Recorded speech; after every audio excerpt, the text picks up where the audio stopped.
well, this person can write, like, why can't I? And writers do have to have ego, because if we didn't have an ego, we'd never even try because it's so hard. So that was how it really started for me. And I moved to Sydney, and I think there was something very freeing about that, this sense that I kind of fell into a world of people who were filmmakers and musicians and things like that. So true. And the limerence, like that transitional period, is so fascinating and formative and yet fluid. And also dangerous. Dangerous. Hi, Lauren. Hi, James. So we thought we'd start. I thought we should start by talking about how we actually know each other. Okay. Which I think is your story to tell. Okay, that is my story to tell because I tracked James down and wanted to be friends with him because he's so cool. You're so cool.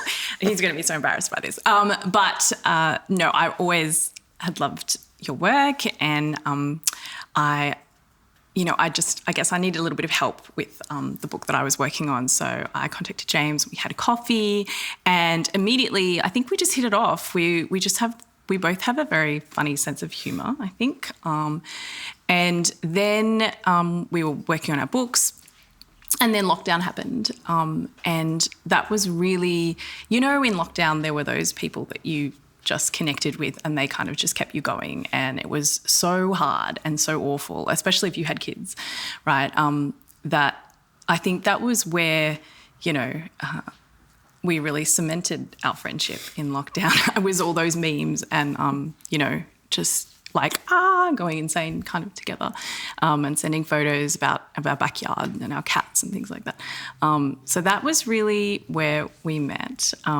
And we've stayed friends ever since, haven't we? And kept in contact and laughed about our kids and cried over our various, all the trauma that the kids have given us. And that is, I think that's where it started though. It was a lockdown friendship, wasn't it? Yeah, it was. Well, yeah, I mean, you came to me to talk about the book and I didn't think you needed to talk to me about the books. You knew exactly what you were doing. You just published Gulliver's Wife, which I thought was fantastic. Oh, thank you. But I mean, I think the lockdown thing was really important. I mean, I had a difficult time across lockdown because one of my kids was struggling very badly. And, and it meant a lot. And, in fact, you sent me that video the other day saying this is the video that cemented our friendship. That's right. It was a fart joke. It's still hysterically funny. It's still so funny. And I showed my kids and they were like, oh, my God, this is so funny. It's truly the funniest video of all time. It really is. But the thing I realised was that when I first met you, you seemed like this fully formed writer. You'd published one book, you had another just coming out. But I realised I had no idea how you started writing. Like I realised when we were talking about this the other day that I have no idea of what the thing that happened before you published your first book was. I mean, how did you do that? Where did you begin writing? Well, I'd always written when I was a kid. It was kind of my creative outlet. It was the only outlet actually that I had because I wasn't good at sport at all, and my parents said I had to do something after school. So I did creative writing classes, and I would just collect all my stories in a little book, and that was the thing that I did every week. So I always had written, and I always used to win the creative writing awards at school. But I knew it was a diplomatic decision. They couldn't give it to me every week, so they had to give it to me every second week. And I was like, no, I deserved it every week. So the thing that really, I guess, started me writing was that I had some time off. And I hear a lot of people say this in the course that I'm teaching at the moment. I'm doing the Faber course. And a lot of people, when they have time off, it's their chance to write a book. And so many people don't actually do that. But I was determined to write a book because I had felt like I'd always wanted to write a book, but I had never had enough to say. I'd never felt strongly enough about anything to think that I could pin down, an idea or, write with conviction about something. And then when I had maternity leave, I decided that I would try to do that. And I was working in my local library, and I found this book on the knitted lace of Estonia. And I didn't really know a lot about Estonia at that point. And I was really interested in how the traditions of this lace making, could be a voice for the women of Estonia at the time. And so that was really what set me on that path of writing. But also I got back into reading a lot, like reading with purpose. And I think that's very different to just reading as a reader. When you're reading as a writer, you're trying to work out, how does the writer do this? How does this structure work? Why don't I like this? Why do I like this? So I think having that drive to kind of understand as well. And also there was probably a bit of ego. It was probably a bit like, well, this person can write, like, why can't I? And writers do have to have ego, because if we didn't have an ego, we'd never even try, because it's so hard. So that was how it really started for me. But what about you? How did it start for you? I wrote when I was at school, which I enjoyed, but it never occurred to me that I could be a writer. And then when I was about 22, I read In the Skin of a Lion by Michael Ondaatje, and I had this kind of really intense experience where I thought, this book kind of says all of these things that I feel. And I guess there was a kind of thought process that went from that to, maybe if someone could write a book that did that, maybe I could write a book. And so I started trying to write initially poetry and then fiction.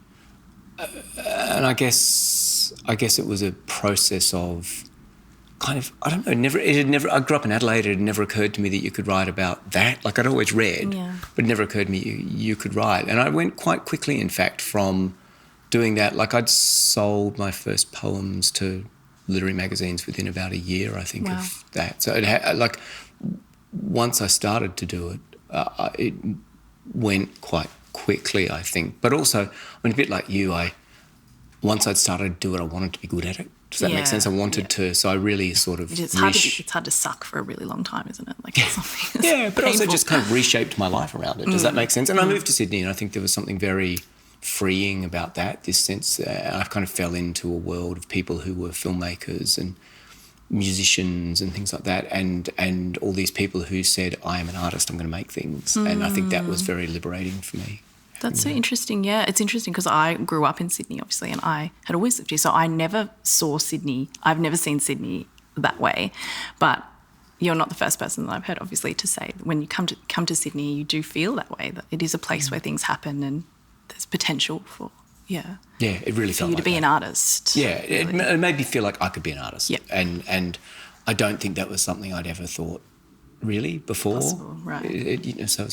So you wrote the first book, in fact, across maternity leave and with a small child. Yeah, because I didn't want to, look after my child. I wanted to, but I also wanted something else, because it's just all-consuming when you've got a new baby. And it's such a time of reinvention that, why not? Why not write a book? Why not do other things as well as being a mother for the first time? Why not? Because you have so much spare time. I know. I know. But you need that creative outlet too, I think. If it wasn't that, it would have been something else. But I think that was just always what I was drawn to. And your first book of poetry had its anniversary this year, didn't it? It did. Tell me about that. Right about now, in fact. Yes. It was 30 years old. Oh, no, it's a short book that came out in a series of 6. It was just very weird realising it was 30 years ago. You have a 30-year-old child. I have a 30-year-old child. It's a very skinny child. And I actually went back and read it, in fact, the other day when I realised it was 30 years old, and it was a really strange experience reading it again, because I don't think I've looked at it in 29 and a half years. Yeah, right. And it I don't know, I found it very, I thought it was good, which was nice. That's nice. Always nice. Yeah. I thought it was I admired the kind of boldness of it. But what I was really struck by was that there are, I guess, the kind of things I was thinking about and doing, there's a real continuity from there to here, which I was quite surprised. Yeah, that's quite amazing, isn't it? Yeah. So, you write that book kind of as a young mother. One thing that is striking to me about your books is that all of them are concerned in a really fundamental way with women's lives, but also the ways women exercise different kinds of agency within those lives and in historical contexts usually. Do you think there's some connection to the fact that you wrote the books in a place where, in a sense, you were constrained by that role, or no? Yeah, I think so. Yeah, I think the pattern that seems to have emerged, and it didn't occur to me until someone brought it up at an author talk after the third novel. That's where they start to go, oh, I can see what you're you're really interested in and what you're trying to do. Is that I'm really interested in women's creativity. I'm interested in that part of myself. How does that work? How do you juggle all those different responsibilities, and how do you stay true to, what you want to do as an artist, and balance the commercial side of it with the kind of creative side.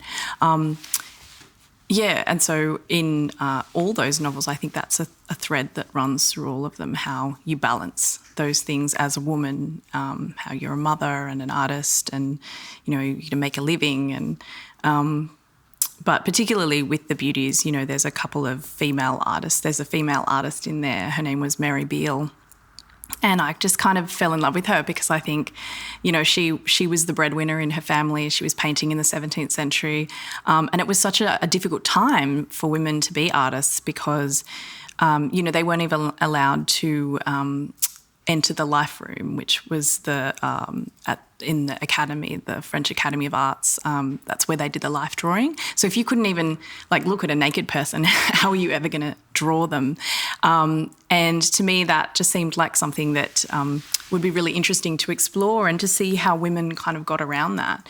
And what this particular woman did was that she kind of put her husband in the role of supporter, and he did all the errands and the kind of labour and looking after all the kids, and she just painted. But you do have to be slightly selfish about your art too, and I'm always interested in that side of being an artist because women are, when they're mothers, we're expected to be so selfless, so self-sacrificing, but artists can't be like that. We have to be a little bit selfish, and I think that's always something that I'm looking to interrogate in myself.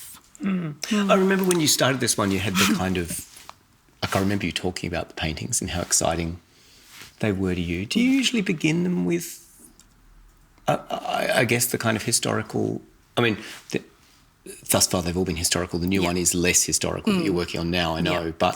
But do you begin with that kind of, I guess it's a research thing. You find the thing and then you research it, or you find the thing and you see the story within it and then do the research to back up the story. What's the kind of process? Yeah, so usually I find, there's an artefact or a painting or kind of an object that I shape the story around, and that's how it's come to me in the past.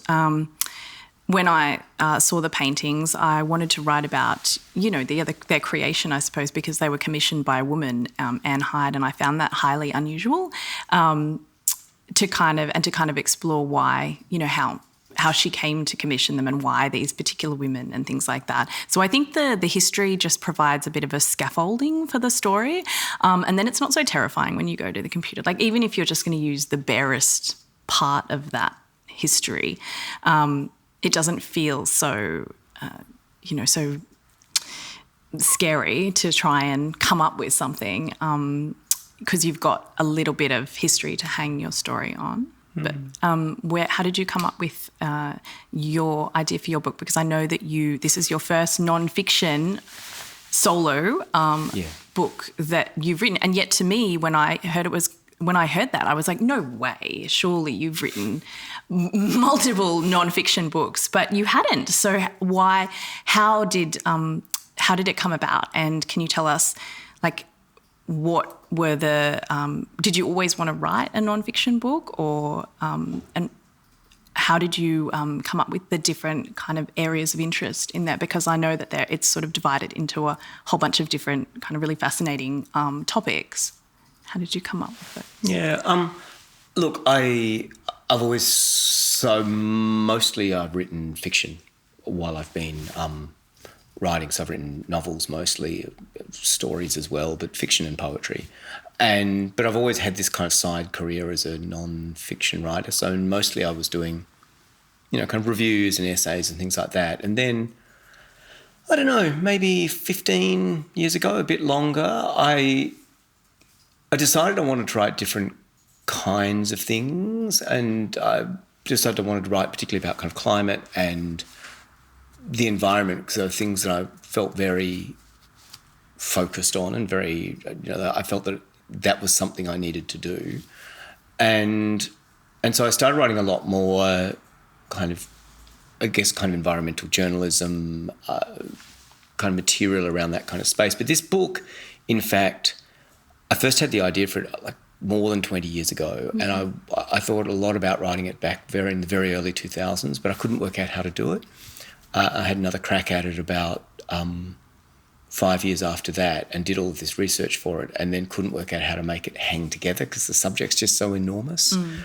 And in fact, a lot of the reading for that I turned into the Penguin Book of the Ocean, which is there, which is a kind of collection of oceanic writing. And because I'd kind of done all this reading, it seemed a way of using it. And then in about 2017, I wrote a long article for someone, and I thought I could do that, because my problem was always I didn't feel I had the authority to write it, and I didn't feel like I had a structure that would let me do it in a useful kind of way. So I didn't want to write a book where you kind of impose this fake structure on the material. I wanted a book that felt like the ocean. It felt big and connected and multi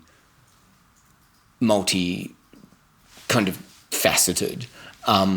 And so I did that. But the structure, originally I thought, look, I'll write a series of essays and they'll kind of speak to each other. And a little bit like the structure of, say, Clade, where it's a series of pieces and they kind of refract off each other to make a novel.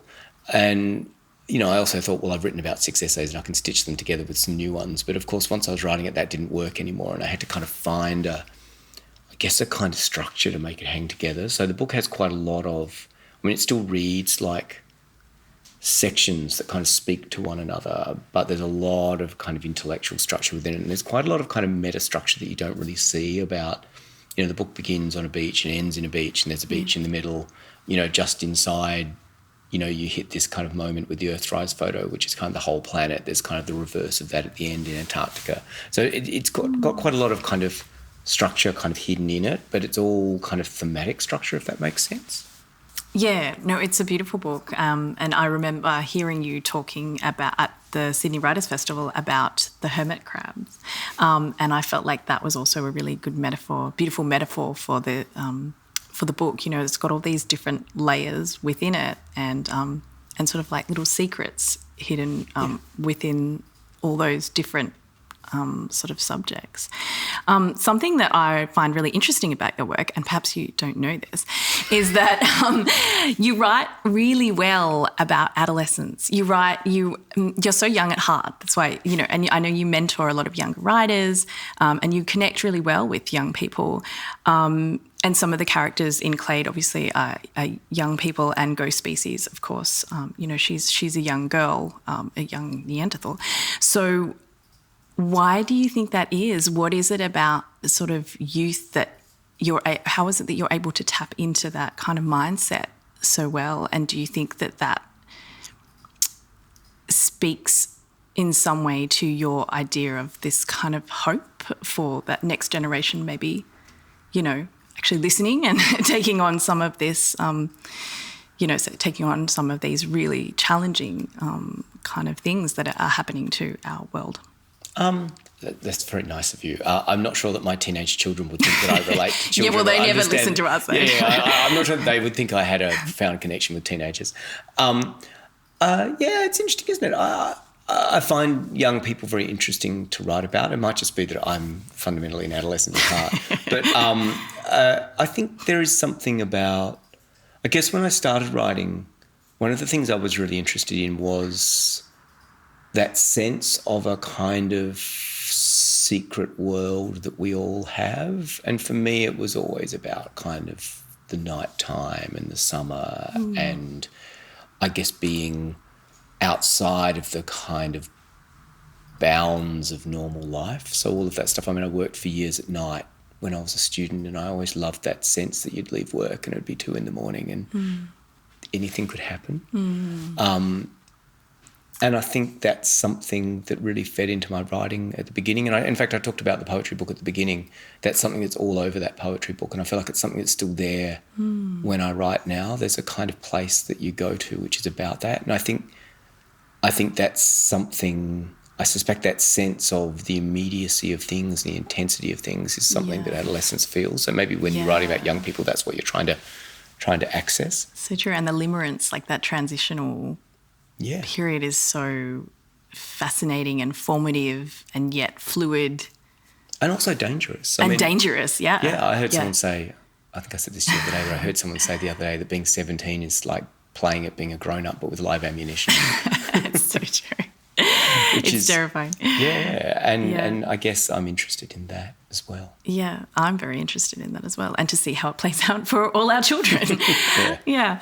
Well, I suppose we should wrap things up, but thank you for chatting to me, James. And James's book is out now, Deep Water, The World in the Ocean, and my book, The Beauties, is available everywhere. Thank you very much. Thank you.